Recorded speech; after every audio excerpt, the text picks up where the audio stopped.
नमस्कार। तनु की जुबानी चैनल में आपका स्वागत है। हमारी आज की कहानी है अहंकार। रोशनी एक मिडिल क्लास फैमिली से है। रोशनी घर में सबसे बड़ी है और वो 3 भाई बहन हैं। भाई सबसे छोटा है। रोशनी पढ़ने में बहुत अच्छी थी। घर वालों के इतने सक्षम ना होने के बावजूद भी रोशनी ने कोचिंग लेकर अपनी एमएससी की पढ़ाई जारी रखी है। सभी रिश्तेदारों ने रोशनी और घर वालों को टोका था कि ज़्यादा पढ़ी लिखी लड़की हो तो भी हमारी कास्ट में शादी में प्रॉब्लम होती है, इसीलिए लड़की को ज़्यादा पढ़ाओ मत। मिडिल क्लास फैमिली में ऐसा ही होता है। सब कुछ शादी के लिए ही होता है।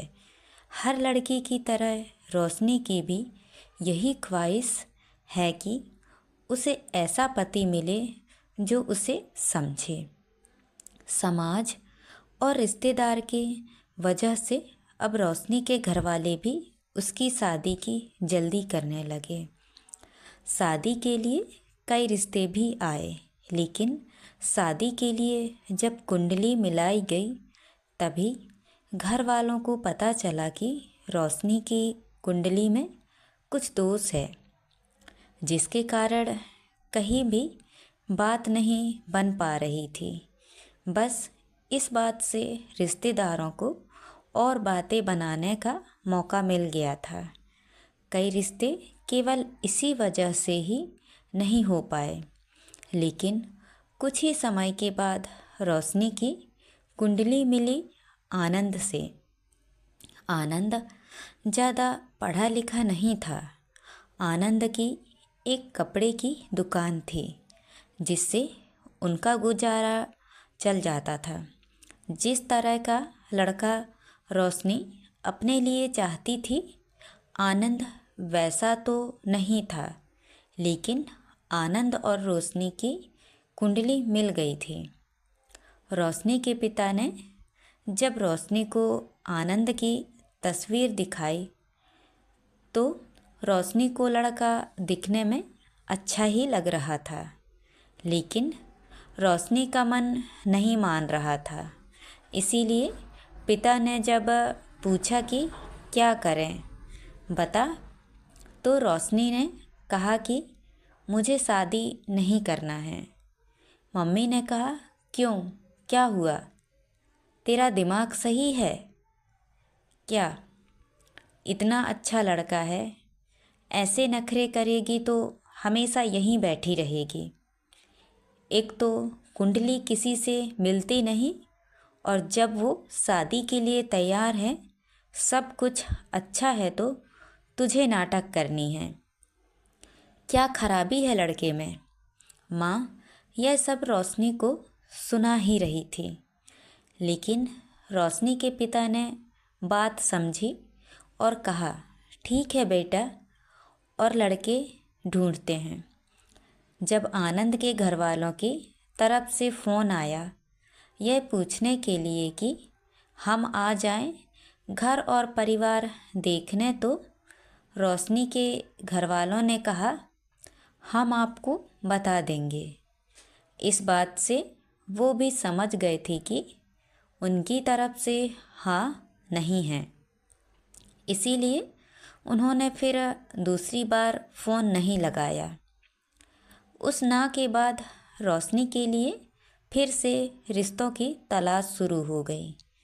माँ थोड़ी नाराज़ थी, क्योंकि उन्हें लगता था कि रोशनी को उस लड़के के लिए मना नहीं करना था।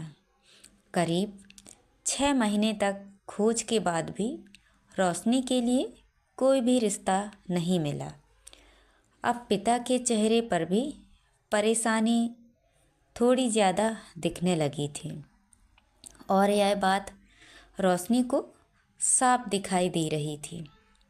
कई रिश्ते देखे, लेकिन फिर वही दोष आड़े आ रहा था। मम्मी इस दौरान रोशनी को ताने मार ही रही थी।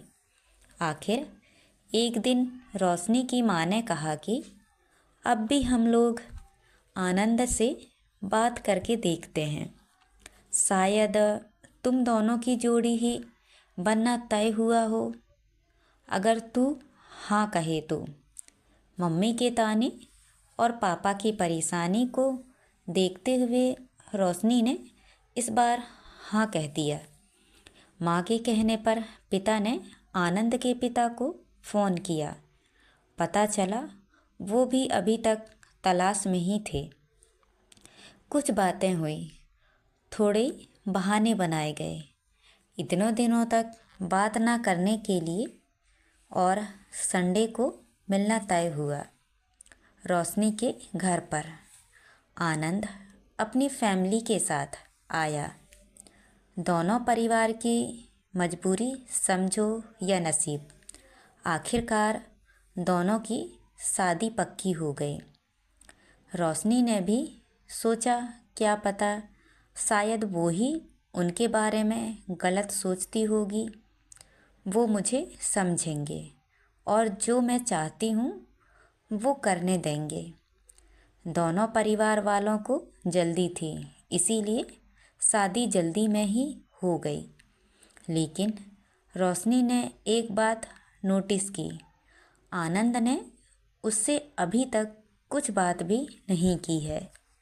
जब देखने आए तब भी नहीं की, और ना ही रिश्ता पक्का होने के बाद भी, ना ही फ़ोन पर बातें की। इसीलिए अब सीधी उनकी बातें सुहागरात पर होनी थी। वो घड़ी भी आ गई। यह थोड़ा बहुत अजीब था कि वो ना सिर्फ पहली बार अपने पति को देखने वाली थी, बल्कि उससे बात भी करने वाली थी। लेकिन उसने सोचा कि इस बात का भी एक अलग ही रोमांच है। रोशनी ने फेरों के साथ ही आनंद को अपना लिया था। अब सेज पर उनका इंतज़ार कर रही थी। धड़कनें तेज थी। जिनको अपना मान लिया है उनकी शक्ल भी अच्छे से नहीं देखी है। फिर आनंद कमरे में आया, दरवाज़ा बंद किया और बिस्तर पर आकर रोशनी के पास बैठ गया। और सबसे पहली बात जो आनंद ने पूछी वो थी, मुझे पता चला था कि तुम मुझसे शादी नहीं करना चाहती थी, क्योंकि मैं पढ़ा लिखा नहीं हूँ। उसकी आवाज़ में थोड़ा गुस्सा था। फिर वो बोला, देख, अब तुझे यह अनपढ़ के पास ही आना पड़ा ना। रोशनी को यकीन नहीं हुआ कि वो उनके मुंह से पहली बात यह सुनेगी। उसने कहा, किसने बोला आपको?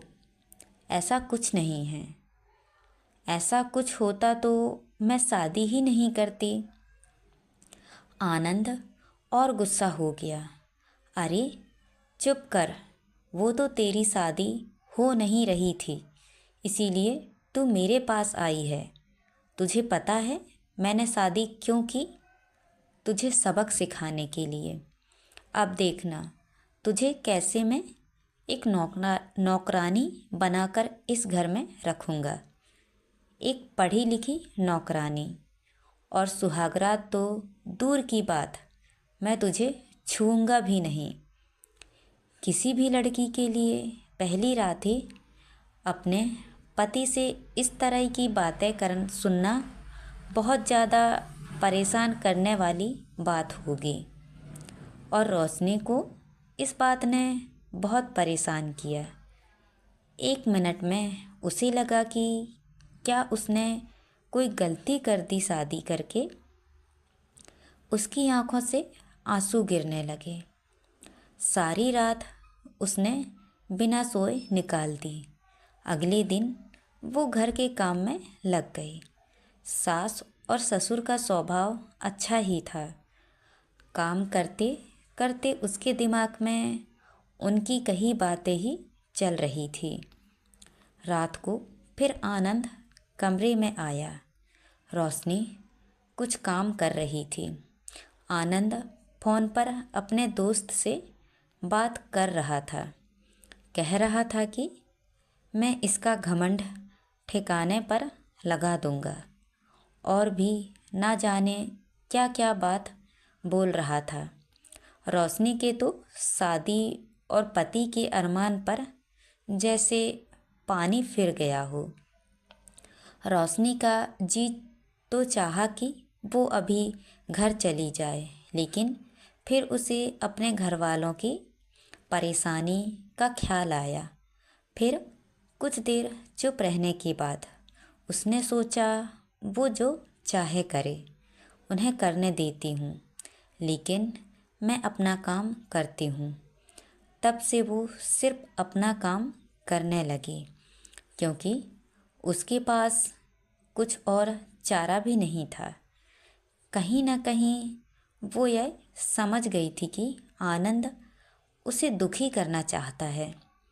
अगर वो उसका उल्टा करेगी तो ऐसा दिखाएगी कि उनकी इन बातों से उसे कुछ फ़र्क नहीं पड़ रहा, तो शायद आनंद का यह खेल बंद हो जाए।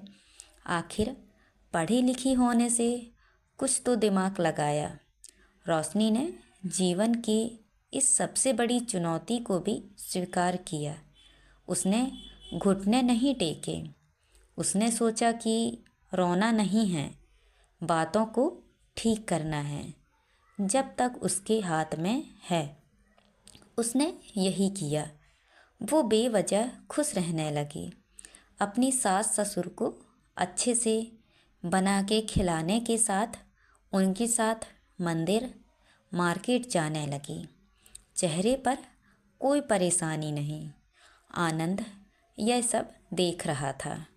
वो भी अपनी कोशिशों में लगा था। करीब 20 दिन बाद ही उसके चेहरे का रंग उड़ने लगा। उसे लगा कि रोशनी को तो कुछ फ़र्क ही नहीं पड़ रहा है, तो वो इसी बात से दुखी होने लगा। इस दौरान उसके दोस्तों से बातें शेयर करना जारी था। रोशनी का यह प्लान काम किया।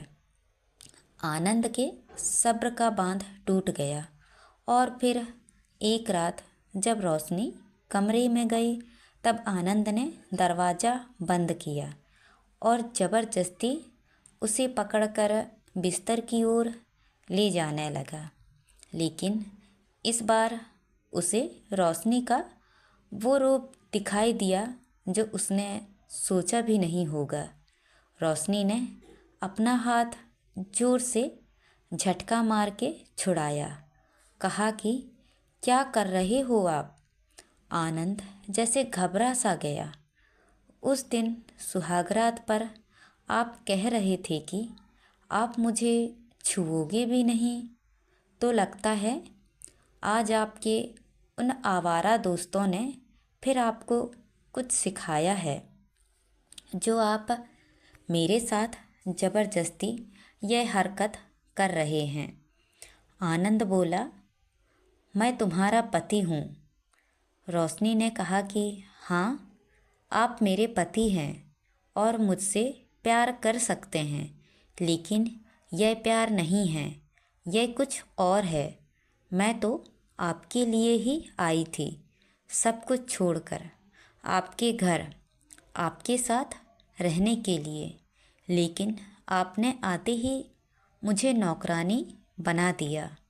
सबक सिखाने की बात करने लगे।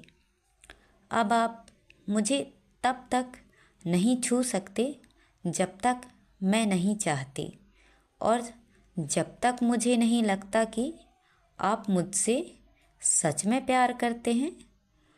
उसी पल से रोशनी ने आनंद की आंखों में बदलाव देख लिया था।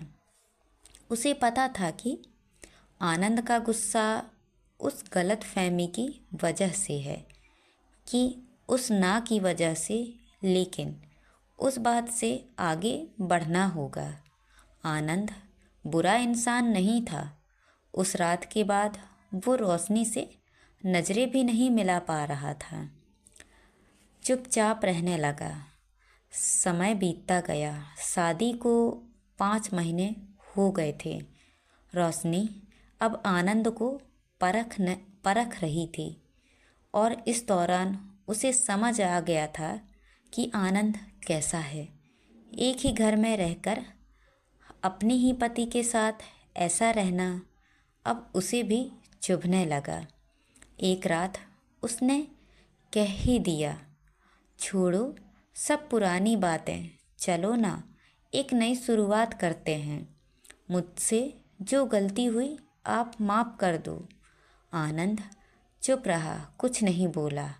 आखिर रोशनी ने इतने दिनों तक उसे दूर रखा। रोशनी ने फिर एक बार बोला, इस बार थोड़ा ज़्यादा प्यार से, अरे छोड़ो, इधर एक बार देख तो लो, जो हुआ सो हुआ, माफ़ कर दो मुझे। इस बार आनंद पिघल गया। आनंद मुड़ा और रोशनी की आंखों में देखकर जैसे उसका गुस्सा पता नहीं कहाँ चला गया और बोला, तुम मुझे माफ़ कर पाओगी? रोशनी ने बोला, हाँ, मैंने माफ़ कर दिया। एक दूसरे से बात करने की ही देर थी। उस रात से उनकी नई शुरुआत हुई। दोनों को लगने लगा कि वो एक दूसरे के लिए बने हैं। तो दोस्तों, ये कहानी आपको कैसी लगी? लाइक और कमेंट करके ज़रूर बताएं और चैनल को सब्सक्राइब करना ना भूलें। तो मिलते हैं अगली कहानी में। बहुत बहुत धन्यवाद।